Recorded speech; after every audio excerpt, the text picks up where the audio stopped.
देवभूमि संघर्ष समिति के सह सचिव विनोद शर्मा ने चैत्र नवरात्रों की शुरुआत को साल की शुभ शुरुआत के रूप में बताया। विनोद शर्मा ने कहा कि यह कार्यक्रम न केवल धार्मिक आस्था का प्रतीक है, बल्कि सनातन धर्म के लोगों के बीच एकता और भाईचारे का भी संदेश देती है। उन्होंने यह भी कहा कि चैत्र नवरात्रि के इन पावन दिनों में समाज में धार्मिक और सांस्कृतिक जागरूकता फैलाना हमारा उद्देश्य है।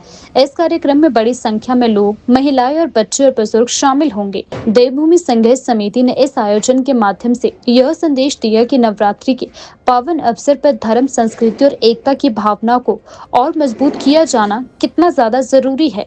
जहाँ तक आपने किया यहाँ पे सनातनी विचार के पीछे होने का कारण, तो जग जाहिर है हिमाचल प्रदेश में जो सरकार सत्तारूढ़ हुई है, मुख्यमंत्री जी का खुद का बयान है कि हम 97% विचारधारा को हरा कर आए हैं। तो जो सनातन विरोधी विचार का एक नैरेटिव सेट करने का जो जिहादी लोग काम कर रहे हैं, तो हमें नहीं लगता कि वो मुख्यमंत्री जी की जो सोच थी उससे हटके कोई और बात वो कर रहे हैं। जहाँ तक बात है इन नवरात्रों में, पहले तो मैं नया संवत शुरू होने वाला है, हिंदू सनातन समाज में बहुत बड़ी महत्व बात रखती है ये। मैं सभी आपके दर्शकों को जो है इस नव संवत की हार्दिक बधाई देता हूँ, शुभकामनाएं देता हूँ।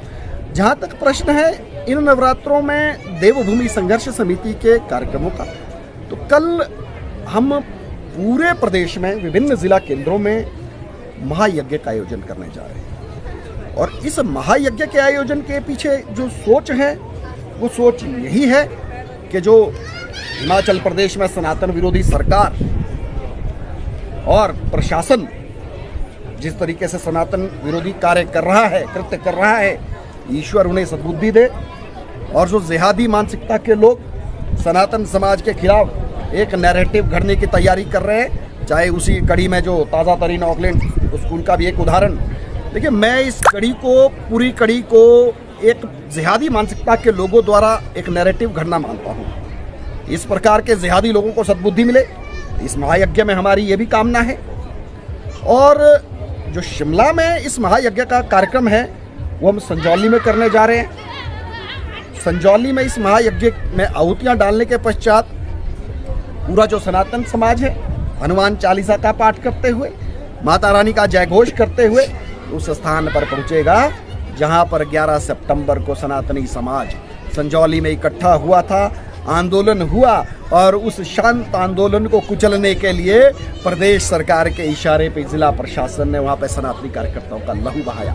उस लहू बहाने से वो भूमि इनके पाप की भागी बन गई। इसीलिए उस भूमि को शुद्ध करने के लिए इस महायज्ञ के पश्चात हम गंगा जल को छिड़क कर उस स्थान को कल शुद्ध करेंगे। ये हमारा कार्यक्रम है।